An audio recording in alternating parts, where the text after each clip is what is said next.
Macky Sall, le président de la République, est donc mon invité. C'est la première fois qu'un chef de l'État accepte de se faire interroger sur une radio sénégalaise sous ce format. Bonjour, Monsieur le Président de la République. Oui, allô, bonjour. Babacar Fall, ça va? Vous allez bien? Et vous êtes en duplex de Kigali au Rwanda où vous avez assisté au lancement de la ZLEC, la zone de libre-échange économique continentale, initiative de l'Union africaine. On va y revenir. Pendant votre voyage au Rwanda, c'est une grosse actualité que vous avez laissée derrière vous. Le meurtre du jeune Fallou à Rufisque. Avant lui, un autre Fallou à Touba. Il y a aussi Marietou, 8 ans, violée et tuée à Mbao. C'est la première fois que vous vous prononcez sur le sujet, Monsieur le Président de la République. Oui, j'ai appris avec beaucoup de consternation et de douleur ces rapts d'enfants suivis de meurtres. J'ai déjà donné des instructions les plus fermes qui soient au ministre de l'Intérieur, au ministre des Forces armées pour que la police, la gendarmerie, que tous les services de sécurité de l'État, les renseignements, puissent se mobiliser pour traquer ces malfaiteurs et les traduire devant la justice. Aucune facilité ne sera accordée à ces malfaiteurs et le Sénégal se mobilisera plus que par le passé, encore une fois, pour mettre un terme définitif à cette vague d'assassinats et de rapts d'enfants.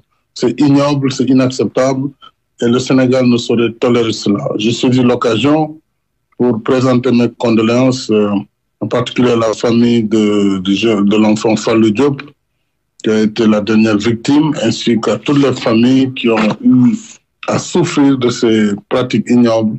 Mais croyez-moi, le président de la République, le gouvernement prendront toutes les mesures qu'exige la situation. Oui. Macky Sall, il y a tellement de directions et agences de l'État qui sont dédiées à l'enfance, à la protection des enfants. On a l'impression que tout cela, ça semble pas efficace.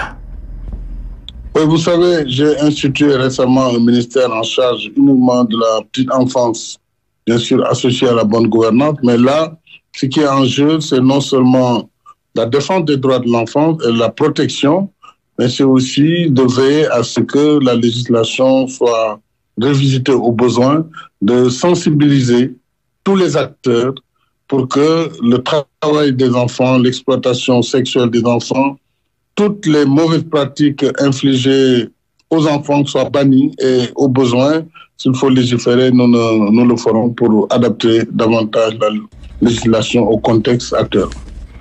Le président Macky Sall est notre invité sur RFM Matin aujourd'hui. On va faire vite, on fait vite pour éviter les problèmes de liaison.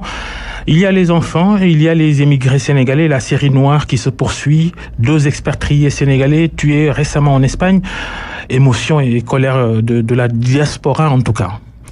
Vous savez, depuis que nous avons enregistré récemment le premier meurtre en Italie, ainsi que les meurtres qui ont suivi récemment en Espagne, les deux. En tout cas, un meurtre plus un décès.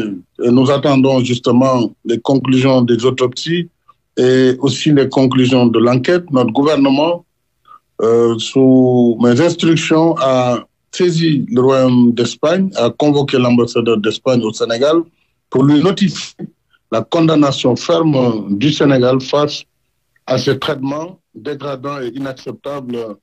Je pense que la réaction espagnole a été immédiate. C'était d'abord de veiller à ce que toute la lumière soit faite sur ce qui s'est passé à Madrid récemment.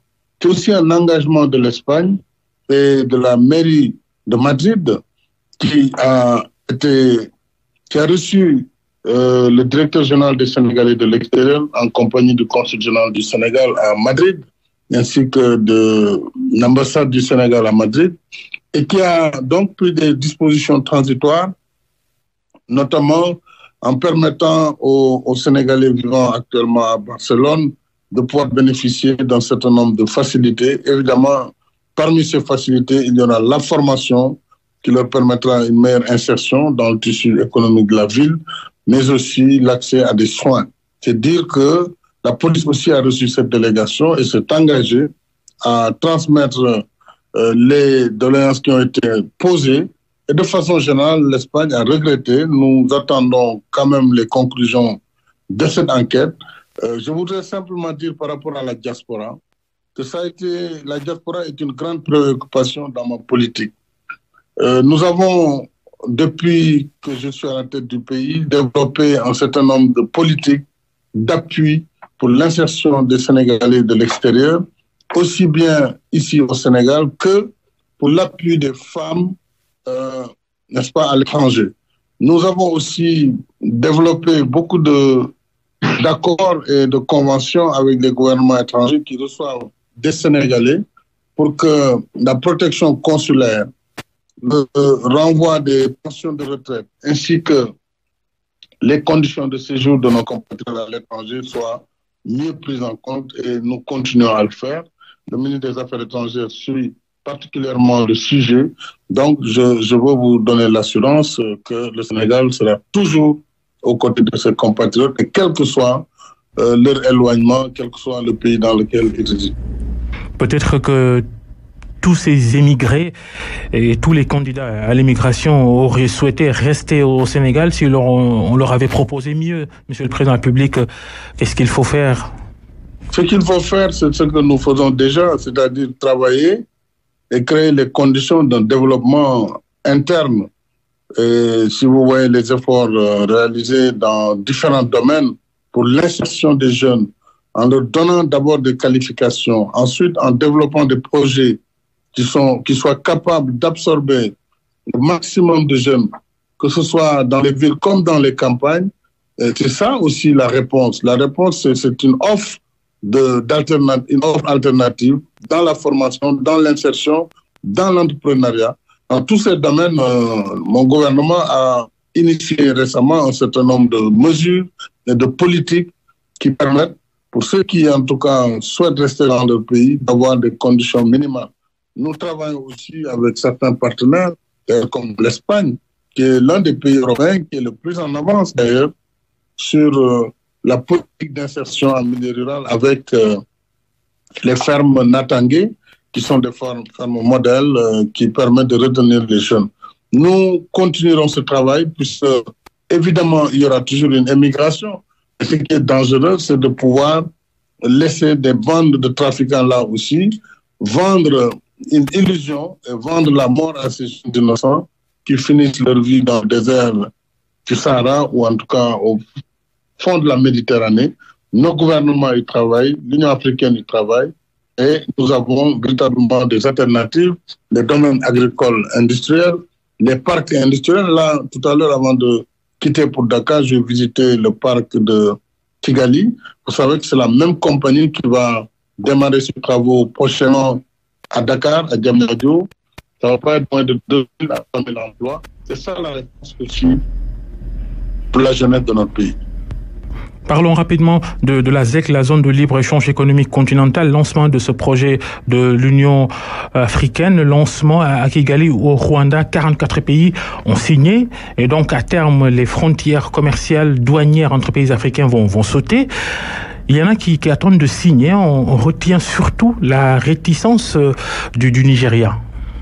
D'abord, je voudrais signaler l'importance de l'acte qui a été pris à Kigali après la création de l'OUA en 1963, la création de l'Union africaine en 1999. Nous voici aujourd'hui à Kigali pour signer un acte majeur, la création de la zone de libre-échange continentale. Le commerce intra-africain est resté très faible, presque 11% des échanges entre l'Afrique et le reste du monde. Alors qu'avec cette perspective de zone de libre-échange, d'une union douanière, nous pourrons booster ce commerce au sein de l'Afrique à plus de 52%, et ceci en levant les barrières douanières, en facilitant les échanges, en développant aussi l'infrastructure entre nos pays, et surtout en évitant des barrières non douanières qui sont également des facteurs de protection indue. Bien entendu, tous les pays n'ont pas les mêmes niveaux de développement en Afrique, nous en sommes conscients. Et cet accord, il est progressif, il est inclusif et il permet à chaque pays de protéger un certain nombre de secteurs sensibles d'ici Et cela est échelonné. Par exemple, le Sénégal n'a pas voulu signer l'accord sur le transport aérien, puisqu'aujourd'hui, nous avons en Afrique 3 à 4 pays qui dominent ce marché. Nous venons de relancer notre compagnie nationale. Nous avons besoin d'une mise à niveau. Peut-être ça prendra 5 ans pour nous permettre vraiment de rentrer dans cette compétition du trafic aérien africain. Sur l'industrie également, ou les productions, il y a des situations qui peuvent se poser. Et le ministère du Commerce, dans le cadre des négociations qui vont suivre cet accord, parce qu'il y aura des annexes, un certain nombre d'annexes qui font partie intégrante de l'accord, mais qui seront négociées. Et c'est là où tous ces détails seront faits. Donc, je pense que le plus important, c'est que l'Afrique prenne en main son destin et que l'Afrique travaille véritablement pour son unité qui aboutira, comme les pères fondateurs l'avaient souhaité, et comme d'autres penseurs comme Cheikh Anta Diop l'ont théorisé, d'arriver vers les États-Unis de l'Afrique. C'est un long processus, mais la ZLEC va être un adjuvant essentiel pour cette marche de l'Afrique vers son unité. Pour le Nigeria, je pense que c'est un pays important. Il faut essayer de comprendre les motivations. Je ne peux pas critiquer le Nigeria, mais je suis convaincu que le Nigeria prendra le train en marche. Oui, mais le président Macky Sall, on va encore aller plus vite. Votre protocole nous bouscule et je rappelle qu'il y a des sujets que vous promettez d'évoquer avec nous une prochaine fois, notamment les sujets politiques. On en a discuté avec votre service communication. Merci en tout cas d'avoir accepté cet entretien. Et Monsieur le Président de la République, dans 12 jours, un anniversaire pour vous, vos 6 ans à la tête du Sénégal, votre bilan, on vous reproche tellement de choses, la justice, le social. Il y en a qui ne sont pas contents de vous. Macky Ligueyoul, entend-on dire parfois. Vous êtes satisfait de votre travail? Vous savez, il appartient aux Sénégalais d'apprécier mon travail. Je ne peux pas moi-même m'auto-évaluer. Mais si je dois simplement, objectivement aussi, évaluer ce qui a été fait en 6 ans par rapport à ce qui a été fait avant, puisqu'un bilan, c'est aussi un avant et un après, je crois que le bilan, il est globalement très positif, puisque la preuve, c'est d'abord notre croissance économique, mais c'est surtout les politiques d'inclusion sociale. Et ça, c'est un marqueur fondamental de ma politique. L'inclusion sociale, le soutien aux populations démunies, le soutien au pouvoir d'achat. Rappelez-vous quand même, depuis 2012, les prix des denrées n'ont jamais connu d'augmentation. Ça c'est inédit au Sénégal. Rappelez-vous les problèmes de l'électricité dans notre pays, qu'on a connus avec toutes les émeutes. Aujourd'hui, c'est derrière nous, définitivement. Rappelez-vous aussi le grand problème de la Casamance. Je crois que ne serait-ce que sur ces questions, on peut être fier de ce qui a été fait, mais moi, mon ambition est beaucoup plus importante que ce que j'ai déjà fait. Mon ambition, c'est de faire du Sénégal véritablement un des grands pays africains en matière de croissance économique, d'émergence et en matière de modernisation. Mais tout cela dans une politique véritablement inclusive et dans un état de droit. C'est pourquoi nous sommes sur le chemin, nous n'avons pas fini le travail, mais nous pouvons, si nous devons comparer par rapport au passé, évidemment être fiers par rapport à ce que nous avons fait. Mais nous restons encore motivés plus pour l'atteinte des objectifs, tels que d'ailleurs, je les ai fixés dans le PSE. Il appartiendra aussi à ceux qui viendront après moi de poursuivre cette œuvre. Parce que c'est une construction continue. Merci, Monsieur le Président de la République. Mais bala ñu lay bàyyi président Macky Sall tuuti ci wolof laata ñuy tàggoo ndax sa gars yi ñu ngi ñuy buux ne nanu baral yëf yi te itam am na ci ñu waroon a junj ak yow ci wàllu politique ak ñoom seen waaye digg ngeen ñu ne beneen yoon ñu sóobu ci waaye mën na solo ñàkk a wax ci li nga xam ni moom nga bàyyi sa ginnaaw ba nga demee Rwanda mooy coowal xale yi ñuy faat ci dëkk bi. Gis nañ fàllu ca Tëngéej beneen ko fàllu laata moom ca Touba geneen gone gu ñu naan Mariem juróom-ñetti at xale bu jigéen ñu sàkk ko faat ko ca Mbaaw. waaw Babacar jërëjëf fi ma toll ci Kigali am na naqar bu metti ci xol ak tiis ci lii nga xam ne ñu ngi koy gis fan yi muy lu ñaaw lool jëm ci ay xale yi ñuy jàpp ñi ñu leen di rey wala ñi ñu leen di mettital mu wax ne loolu dinañ ko arrêter définitivement ndax wax na ministre de l'intérieur ak ministre des forces armées lépp luy karange ak ay capacité muy police muy gendarmerie muy service de renseignement nañ ko mobiliser ci dëkk yëpp nag ci biir Sénégal bu ñu bàyyi benn dëkk te fépp foo xam ne ñu ngi fay néewal doole ndaw ñi wala tout tànk yi ñu mën a teg loxo si ñi nga xam ne ñooy def loolu ndax lii du diine du lenn loo xam ne xalaat mën na ko may wala aada mën na ko tolérer kon maa ngi jaale ñi nga xam ne ay wayjuru